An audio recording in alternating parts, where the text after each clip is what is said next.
Hello hi नमस्कार, मेरा नाम है प्रिया और आज हेल्थ 9 में मुलाकात करेंगे डॉक्टर मीत कुमार से जो कि हेमेटोलॉजिस्ट हैं। Sir thank you so very much. आप लॉन्ग ड्राइव करके आए हैं ना, बहुत टाइम लगाया। कैसे हैं आप? फर्स्ट क्लास जी Priya, thank you so much. Sir hematologist मतलब मेडिकल साइंस में इतने सारे टर्म्स हैं ना डिपार्टमेंट्स के कि कभी कभी बड़ी कन्फ्यूजन हो जाती है। तो पहले आप ये बताएं कि हेमेटोलॉजिस्ट होता क्या है और ये क्या करते हैं आप? थैंक यू प्रिया। हमने बचपन से सुनते हैं दिल का डॉक्टर जी, दिमाग का डॉक्टर जी। इसी प्रकार से आज की तारीख में जब जैसे जैसे मेडिकल साइंस इवॉल्व कर रहा है, हर स्पेशलिटी हर ऑर्गन के लिए एक डॉक्टर की स्पेशलाइजेशन होती जा रही है जी। इसी तरह से जो ब्लड के डॉक्टर्स हैं, blood is considered an organ in medical terminology, it's a liquid organ, it's only liquid organ of the body. तो उस ऑर्गन को जितने डॉक्टर्स जो डॉक्टर्स देखते हैं, they are technically called as hematologist, blood के डॉक्टर्स। जिसका मतलब ये हो गया कि ब्लड से संबंधित अगर किसी को भी कोई दिक्कत है, चाहे उनका खून ज्यादा है कम है, उनके सफ़ेद कण यानी कि WBC ज़्यादा है कम है, या फिर प्लेटलेट कम है या ज़्यादा है, किसी प्रकार का खून का कैंसर है या बोन मैरो काम नहीं करता, जैसे हम लोग अभी डिस्कस करेंगे, तो यह सारी की सारी जो तकलीफें होती हैं खून से रिलेटेड, यह एक हेमेटोलॉजिस्ट देखता है। ओके, तो बेसिकली क्या होता है कि आपके पास जो पेशेंट्स आते हैं वो आप तक पहुंच कैसे पाते हैं? क्योंकि मुझे लगता है कि ये इतना कॉम्प्लिकेटेड है कि कई बार एक जो पेशेंट है, क्योंकि आप एक बड़े इंपॉर्टेंट बीमारी के बारे में हम बात करेंगे, ब्लड कैंसर की, राइट? तो मतलब कैंसर कहते हैं कि अगर आधा घंटा 1 घंटा और वो हफ्तों और महीनों में तो उसके सेल्स बहुत रीग्रो होके बहुत ज़्यादा एक भयानक रूप ले लेते हैं। तो जब तक वो आपके पास पहुंचेगा तब तक तो मुझे लगता है उसकी बीमारी थोड़ी और नहीं बढ़ जाएगी। देखिए, आपका बात कुछ हद तक सही है प्रिया जी। इसको मैं इस तरह से देखता हूँ कि आपके 2 प्रश्न थे मेरे हिसाब से, कि एक तो आपने बोला कि भाई मरीज हेमेटोलॉजिस्ट तक पहुँचते कैसे हैं, और दूसरा आपने सवाल पूछा कि उसमें ब्लड कैंसर के जो मरीज हैं उनको पहुंचने में क्या देरी ज़्यादा हो जाती है। तो यदि मैं पहले प्रश्न का सवाल देने की कोशिश करूं कि जी मरीज पहुंचते कैसे हैं, देखिए आज की तारीख में ना हम भी इस चीज़ को, मैं करीबन 16-17 साल से प्रैक्टिस कर रहा हूँ, और 17 साल की अगर मैं शुरुआत की प्रैक्टिस की बात करूँ तो मोस्ट ऑफ द टाइम्स जिनको किसी व्यक्ति ने बोल दिया कि जी आपको खून की तकलीफ है, आपको हेमेटोलॉजिस्ट को दिखाना है, किसी डॉक्टर ने जब तक ये नहीं बोला तब तक वो हेमेटोलॉजिस्ट के पास नहीं आता। बिल्कुल सही कहा आपने। पर आज की तारीख में पिछले 3-4 सालों के अंदर लोग इतने जागरूक हो रखे हैं, या मैं ये कहूँ कि गूगल ने इतना ज्यादा लोगों को एजुकेट कर दिया है कि वो पहले अपना सिम्टम आने पर पहले गूगल में ढूंढते हैं कि मेरे को कमजोरी लग रही है, तो उसमें पहला कारण आता है हीमोग्लोबिन का कम होना, और जब वो ढूंढते हैं कि आस्क द एक्सपर्ट, तो उसमें सबसे पहले हेमेटोलॉजिस्ट निकल के आता है। तो मेरे ख्याल से हम लोग सब इवॉल्व कर रहे हैं, हम लोग सही जगह पर विदाउट डाइवर्शन पहुंच रहे हैं, and that is the reason कि हेमेटोलॉजिस्ट के पास पेशेंट्स इस तरह से सही टाइम पर पहुंचते हैं।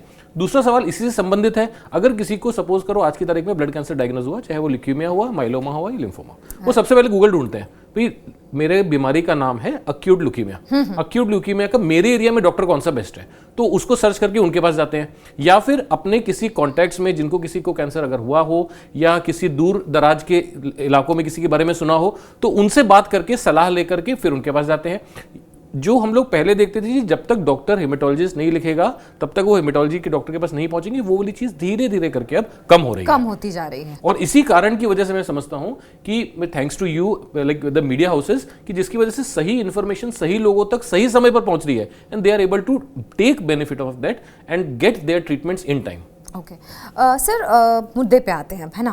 बड़ी ही सीरियस बीमारी है, ऐसा हमने मतलब मैं थोड़ा बॉलीवुड से कनेक्ट करती हूँ, तो मुझे याद है पुरानी फिल्मों में भी अगर किसी को कैंसर डिटेक्ट हो गया है, ठीक है, चाहे वो किसी भी तरीके का कैंसर हो, तो मरीज़ का दूसरा सवाल ये था, एक तो पहले सैड वाला म्यूज़िक आता था उसमें, ऐसा ढन ढन से, ऐसा लगता था कि बस अब ज़िंदगी ख़त्म है, इसके बाद अब कुछ बचा नहीं है, ठीक है, डॉक्टर साहब मेरे पास कितना वक्त है? 3 महीने डॉक्टर कहता था, या फिर 6 महीने ज़्यादा से ज़्यादा।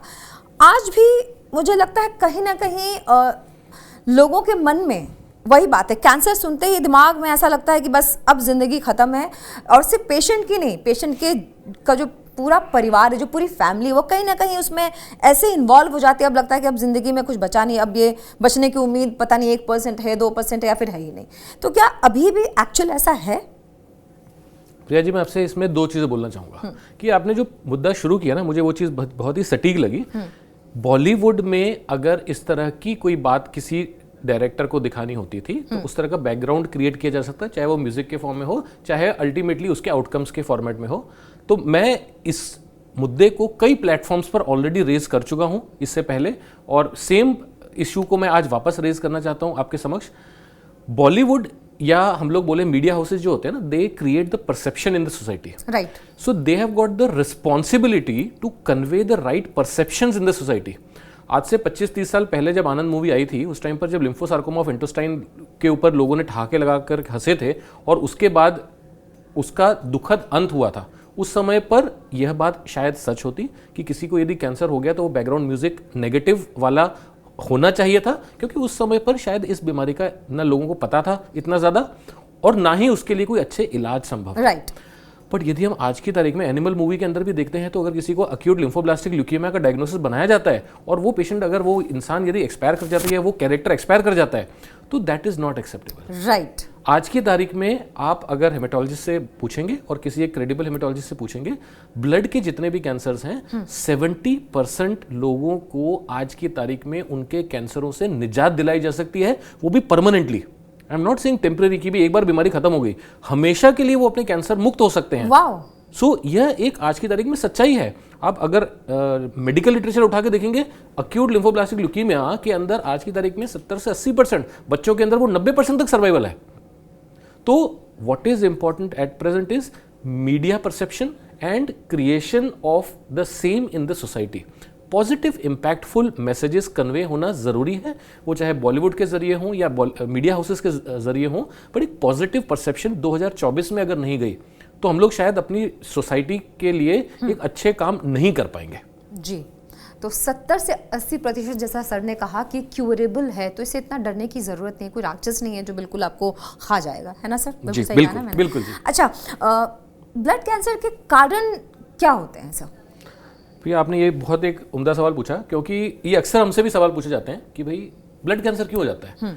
जी, हम ब्लड के डॉक्टर्स हैं, कैंसर्स हम लोग सारे शरीर के कैंसर्स हम लोग नहीं देखते हैं, बट जो हम लोग सभी जानते हैं कि जी जैसे साधारण परसेप्शन है कि स्मोकिंग कोई करता है तो उनको लंग्स का कैंसर होने की चांसेस बढ़ जाते हैं। जो अल्कोहल का सॉर्ट ऑफ इंटेक ज्यादा करते हैं उनके अंदर लिवर के कैंसर थोड़े से नॉर्मल पॉपुलेशन के मुकाबले में ज्यादा हो जाते हैं।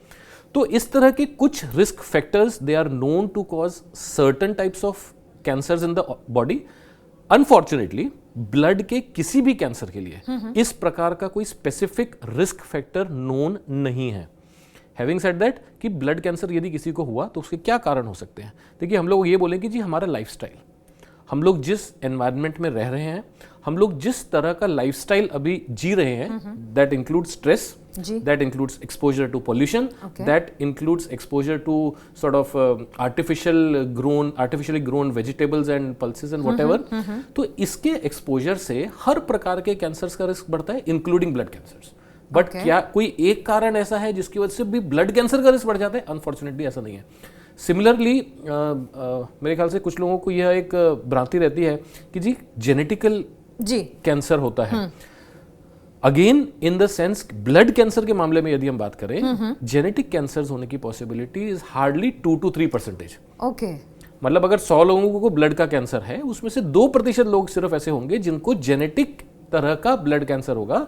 ज्यादा कॉमन इस प्रकार के कैंसरों के अंदर जेनेटिक्स का रोल नहीं होता।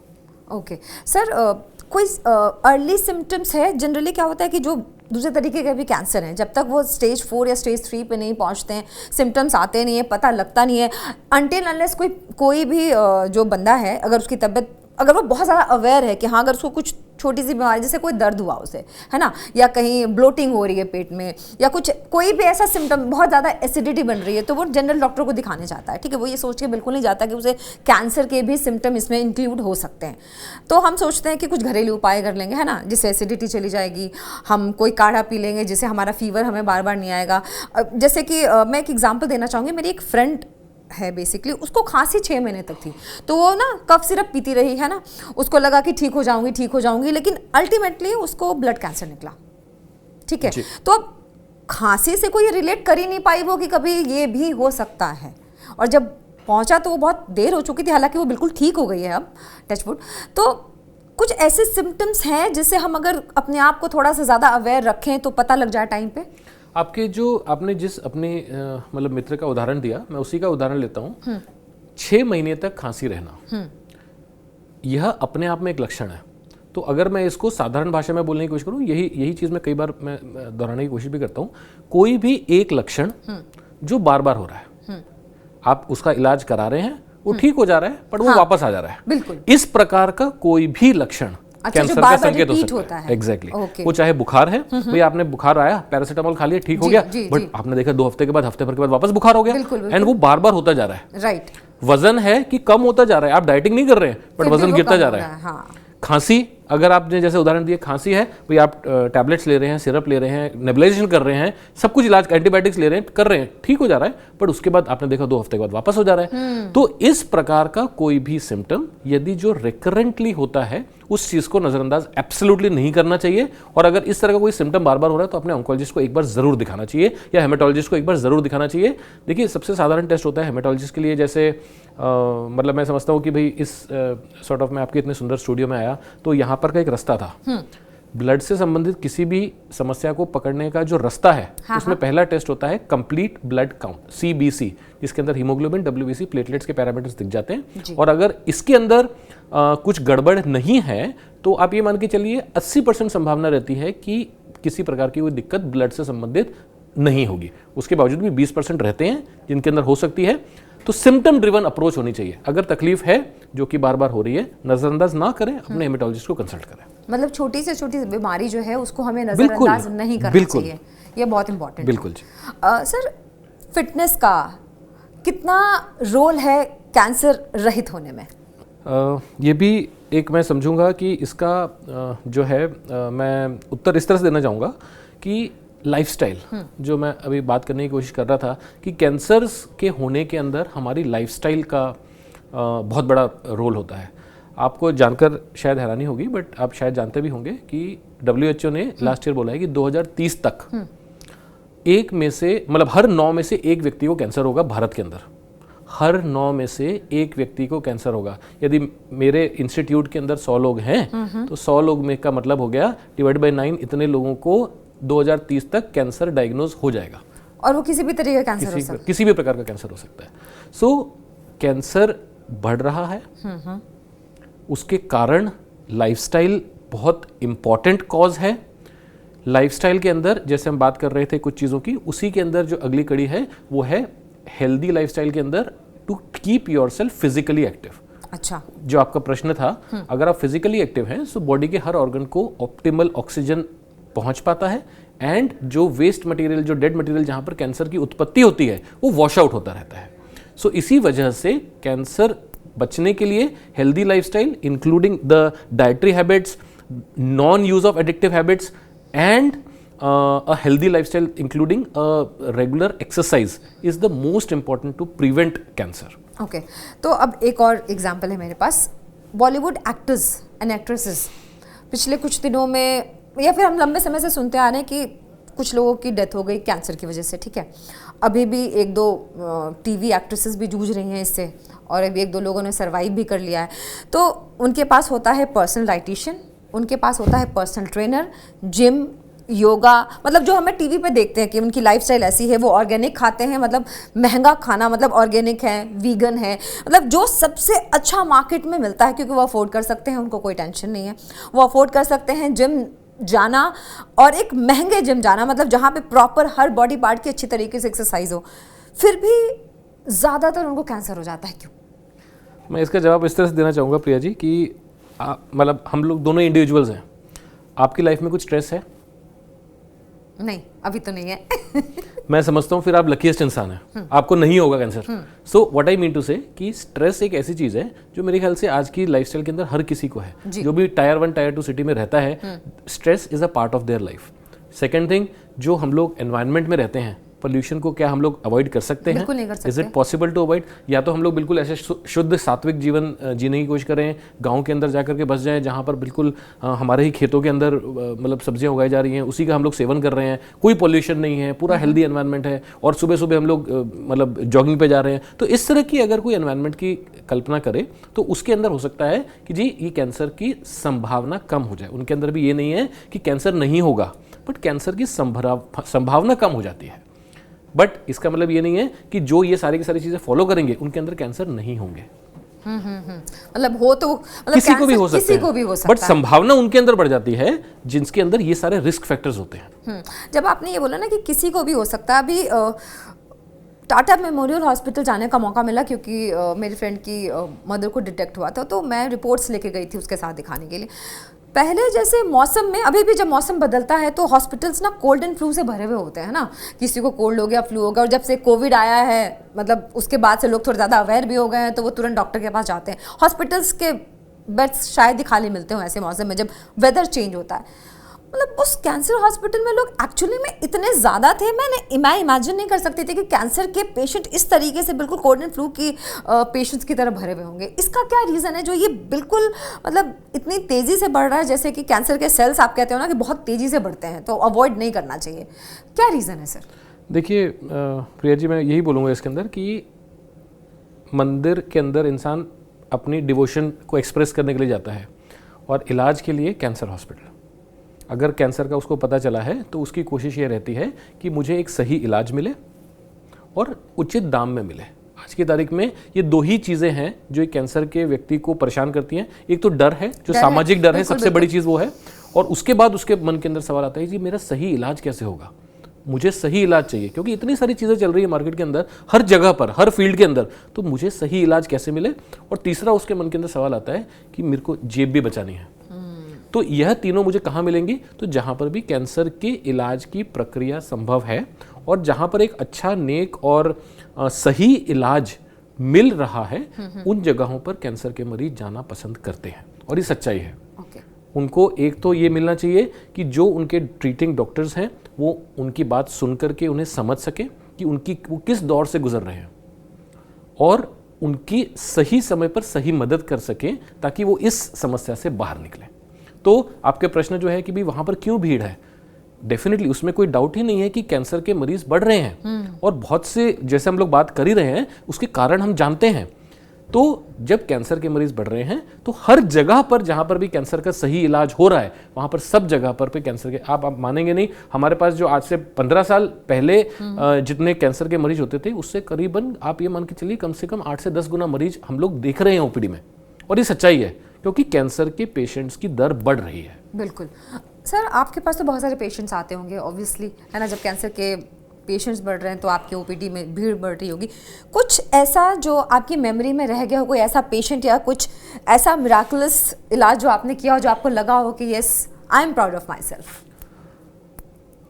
मतलब हमारे पास, मैं बोलूँगा कि मतलब जब मैं बात करता हूँ अपनी, तो मैं अपनी बात नहीं करता, हम टीम की बात करते हैं। मतलब एक इंडिविजुअल डॉक्टर कभी सक्सेसफुल नहीं हो सकता अनलेस टीम इज देयर। तो हमारी टीम ने कुछ अच्छे काम ज़रूर किए हैं, और पिछले कुछ सालों में कुछ बहुत ही डिफ़िकल्ट केसेस को हमने मतलब मेहनत ऑफ कोर्स लगती है डॉक्टर्स की तरफ से, टीम की तरफ से, पूरे हॉस्पिटल की तरफ से, एडमिनिस्ट्रेशन की तरफ से, और अल्टीमेटली कुछ हमें जब इस तरह के पेशेंट्स ठीक होकर घर जाते हैं तो 2 साल के बाद आके बोलते हैं जी आप ही की वजह से ये जिंदगी है, तो वो सेटिस्फाइंग मोमेंट्स होते हैं डॉक्टर्स के लिए।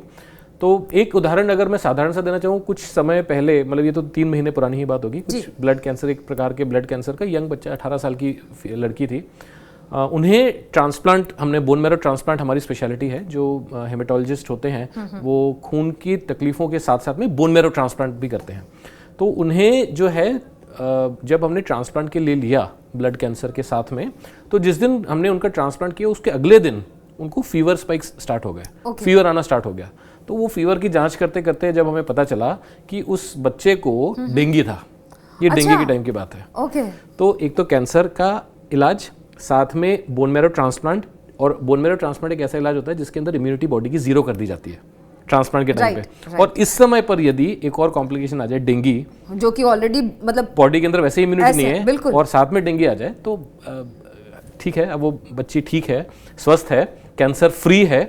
और हाँ, तो इस तरह की कुछ एक्सपीरियंसेस होते हैं जो हमें लगता है कि नहीं जी, मतलब आप लिटरेचर वाइज देखते हैं तो अगर किसी को ट्रांसप्लांट के टाइम पे डेंगू हो जाए, बहुत कम लिटरेचर है मेडिकल लिटरेचर में, बट किसी को लिटरेचर जो अवेलेबल है उसके हिसाब से बोलते हैं कि ऑलमोस्ट 70 to 80% डेथ हो जाती है। तो इस प्रकार के मरीजों को जब हम लोगों ने ठीक करा तो हाँ, डेफिनेटली सेटिस्फेक्शन होता है। बिल्कुल सर, कुछ ऐसे टिप्स जिससे जो ये डर है खासतौर से ब्लड कैंसर वाला, वो भगाया जा सके? मैडम आप बेस्ट कर सकते हैं ये मैं समझता हूँ कि media houses and Bollywood, they are the way to go. आप मतलब ये एक मुहिम चलानी चाहिए, बल्कि सोसाइटल परसेप्शन को चेंज करने के लिए। हम लोग 2024 में बैठे हैं, और अब आज से जैसे जैसे हम लोग आगे बढ़ेंगे, जो दवाइयाँ मतलब आज से 20 साल पहले सिर्फ रिसर्च में होती थी आज वो ऑन ग्राउंड अवेलेबल हैं। उन दवाइयों को यूज़ करके ना तो जो पहले ज़माने में हम लोग कीमोथेरेपी के साइड इफ़ेक्ट समझते थे कि जी बाल झड़ जाएंगे, शरीर काला पड़ जाएगा, दस्त बंद नहीं होंगे, तो ये सारे साइड इफ़ेक्ट्स आज की तारीख में एग्जिस्ट ही नहीं करते।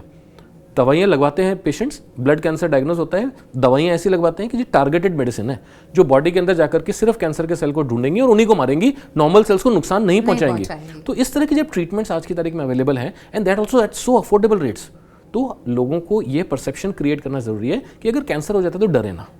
भाई हमारे पास आज की तारीख में भी कुछ लोग आते हैं कि और अनफॉर्चुनेट लगता है कि जी हमने 6 महीने पहले डायग्नोज हुआ था कैंसर, मतलब लिम्फोमा एक प्रकार का कैंसर होता है जो गांठें होती है, तो जी 6 महीने पहले हमारा कैंसर डायग्नोज हुआ था तो हमने सिर्फ उसकी सर्जरी करवा दी और हमने कोई ट्रीटमेंट नहीं लिया। जी क्यों नहीं लिया? क्योंकि हमें डर था कि भाई दवाइयों का साइड इफेक्ट बहुत ज़्यादा होगा।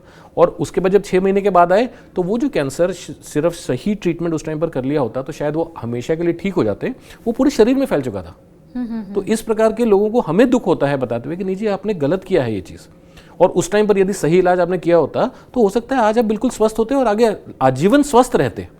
बिल्कुल। तो ये इस तरह की परसेप्शन वाली जो चीज़ें हैं, हमारे पास लोग आते हैं जी 6 महीने से खून कम है जी, अच्छा कितना खून है जी 8 ग्राम हमारा हीमोग्लोबिन है, और हम लोगों ने बहुत सारे डॉक्टर को दिखाया बट समझ में नहीं आया कि कारण क्या है। हम उनका बोन मैरो का टेस्ट करके देखते हैं, उसमें देखते हैं कि कैंसर पड़ा हुआ है। ओहो। तो कहने का मतलब ये है कि अगेन ये भी एक ऐसे सिम्टम है, ठीक नहीं हो रहा या बार बार हो रहा है, ब्लड चढ़ा लिया 8 के हीमोग्लोबिन पे, 8 से 12 कर दिया हीमोग्लोबिन जी, बट कारण क्या था वो तो पता लगाने की किसी को तो कोशिश करनी पड़ेगी। तो वही सवाल है, वही मेरे ख्याल से मैसेज है कि कोई भी ऐसा सिम्टम या तकलीफ जो बार बार हो रही हो, ठीक हो जाती है पर वापस आ जाती है, तो ऐसे में इसको नज़रअंदाज ना करें, अपने हेमेटोलॉजिस्ट से ज़रूर मिलें। सर लेकिन यहाँ पे आपको नहीं लगता कि डॉक्टर्स का भी थोड़ा रोल होना चाहिए? जैसे कि मैंने अपनी फ्रेंड की बात आपको बताई, उसको खांसी हो रही थी, ठीक है, वो सेम डॉक्टर के पास जा रही थी, एक ग्रीन कलर का सिरप था, मुझे याद है आज भी, वो पी रही थी, ठीक है, तो डॉक्टर, तो आपको नहीं लगता कि डॉक्टर को भी सजेस्ट करना चाहिए, कुछ और टेस्ट कराने चाहिए थे? क्योंकि एक आम इंसान, मैं बता रही हूँ, एक आम इंसान सर ना, वो चाहे कितना भी तेज़ हो वैसे, लेकिन ना वो ये नहीं सोच पाता है कि मुझे ना कैंसर भी हो सकता है। मतलब मैं इसमें प्रिया जी यही कहूँगा, अवेयरनेस क्रिएट करने की ज़रूरत है मासेज में, and that includes medical fraternity also. वो चाहे हमारे नर्सेज हों, चाहे हमारे पैरामेडिकल स्टाफ हों, चाहे हमारे BMS डॉक्टर्स हों, चाहे BHMS डॉक्टर्स हों, चाहे MBBS डॉक्टर्स हों, चाहे स्पेशलिस्ट हों, चाहे सुपर स्पेशलिस्ट हों। कार्डियोलॉजिस्ट भी कई बार मिस करते हैं कैंसर। बिल्कुल करते हैं। So again it's not that कि उनको नहीं पता, इट इज जस्ट दैट कि लोगों को ये सोचने, अपना एक, जब हम लोग सोचते हैं कि हाँ भाई ये संभावना है, तो उसमें एक दिमाग में कैंसर होने की संभावना को रखना चाहिए। और ये खासकर तब जब हमारी चीजें ठीक ना हो रही हो, तब तो खास। बिल्कुल बिल्कुल। अच्छा, कैंसर से जितना डर लगता है ना, सिर्फ ब्लड कैंसर सुन के डर लग गया, लेकिन उतना ही डर, जैसा कि आपने बोला कि वो उस पेशेंट ने इसलिए इलाज नहीं कराया कि उसको लगा कि दवाइयों का साइड इफेक्ट है, ठीक वैसे ही लोगों को ना कीमोथेरेपी से डर लगता है, और बहुत डर लगता है। सच्चाई है मैडम, वो बिल्कुल सच्चाई है ना? तो उस डर को कैसे दूर किया जाए? मैं वही आपको बताने की कोशिश कर रहा हूँ कि आज की तारीख में, अच्छा चलिए मैं आपको अगर तथ्यों के हिसाब से बात करूं तो हमारे पास जितने कैंसर के मरीज, ब्लड कैंसर के मरीज आते हैं, उनमें से हम लोग आज की तारीख में कीमोथेरेपी 30% लोगों को लगाते हैं या 40% लोगों को लगाते हैं। मेजॉरिटी को हम लोग कीमोथेरेपी लगाते ही नहीं हैं, हम लोग उनको टारगेटेड मेडिसिन से ट्रीट करते हैं। टारगेटेड मेडिसिन जैसे मैं बता रहा था कि वो शरीर में जाकर के, कीमोथेरेपी आप उसको साधारण भाषा में अगर मैं बोलने की कोशिश करूँ, कीमोथेरेपी एटम बम है जो अगर आपने एक जगह पे उसको ब्लास्ट किया तो वो पूरी जगह को तबाह कर देगा। और जो टारगेटेड मेडिसिन है वो गोलियां हैं बंदूक की, जो आतंकवादियों को ढूंढ ढूंढ के मारेंगी। तो ये डिफरेंस है कीमोथेरेपी और टारगेटेड थेरेपी में। तो हम लोग प्रिसिशन मेडिसिन की बात कर रहे हैं 2024 में, एंड दैट मीन्स एक तो हर व्यक्ति का कैंसर, अगर उनको सेम प्रकार का कैंसर है तब भी उनका इलाज अलग तरीके से होगा जी। वो इस वजह से होगा क्योंकि हर एक की जेनेटिक म्यूटेशंस अलग अलग होंगी, और उस जेनेटिक म्यूटेशन के लिए कौन सी दवाई टारगेटेड मेडिसिन अवेलेबल है उनको वो दी जाएगी। उनको एक्स पेशेंट को जो मेडिसिन काम करेगी वो हो सकता है वाई पेशेंट को ना करे। दोनों ही टारगेटेड मेडिसिन है पर दोनों के टारगेट्स अलग अलग हैं। ओके सर, जनरली जो ब्लड कैंसर है किस स्टेज पे पकड़ा जाता है और किन को ज्यादा होता है? मतलब फीमेल्स को, मेल्स को, या एज ग्रुप क्या होती है? मैं ये समझूंगा इसमें जेंडर डिफरेंस हमको नहीं करना चाहिए, because there is no gender difference. जहाँ तक स्टेज का सवाल है, ये थोड़ी सी मिसकंसेप्शन को मैं यहाँ पे दूर करना चाहूँगा कि जी स्टेज से हम लोग ये समझते हैं इन जनरल जब हम बात करते हैं कि जी शरीर में कैंसर कितना फैला हुआ है, तो उसका मतलब होता है स्टेज कि जी भाई अगर मतलब शरीर के एक पार्ट में है तो उसको हम स्टेज 1 बोलेंगे, 2 पार्ट में चला गया तो 2 बोलेंगे, या बोन मैरो तक चला गया स्टेज 4 बोलेंगे। तो इस प्रकार से हम लोग इन जनरल क्लासीफाई करते हैं कैंसर्स को। अब अगर हम लोग सिंपल साधारण चीज़ को समझने की कोशिश करें, जी ब्लड शरीर में कहाँ कहाँ पर है, ब्लड पूरे शरीर में है, तो उस प्रकार का स्टेजिंग जो होता है वो किसी भी ब्लड कैंसर के लिए नहीं उपयोग किया जाता है। कुछ ऐसा सुपर फूड जाते जाते बताएंगे जो हमें हेल्दी रहने के लिए रोजाना खाना चाहिए? बिल्कुल नहीं, मैं किसी फ्रूट को प्रमोट नहीं करता। नहीं, फूड नहीं, मतलब कोई भी कुछ, कोई सीड्स हो, कोई नट्स हो, कुछ भी हो जो हमें अपने लाइफस्टाइल में इंक्लूड करना चाहिए रोजाना। मैडम गांव में लोगों को कैंसर्स कम होते हैं, वो क्या कोई ऐसा फ्रूट खाते हैं? मतलब एक healthy lifestyle, organically grown food and sort of life with optimal amount of exercise. Okay, that is what is the message. चाहे वो साइकिलिंग करें, चाहे जॉगिंग करें, चाहे वॉकिंग करें, चाहे व्हाटएवर, बट हेल्दी रहने के लिए ये चीज़ों का कॉकटेल होना बहुत ज़रूरी है। Thank you sir, thank you so very much. I am very sure आपको बहुत सारी चीज़ें समझ में आ गई होंगी ब्लड कैंसर के बारे में, और कैसे आप अपने आप को हेल्दी रख सकते हैं इसकी भी जानकारी आपको मिल गई होगी। मिलेंगे अगले वीडियो में, लेकिन क्या देखना है, क्या सुनना है, ज़रूर बताइएगा। लाइक शेयर कमेंट करना आपको बिल्कुल नहीं भूलना है, और हाँ, अपना और अपने हेल्थ का ख्याल रखिएगा।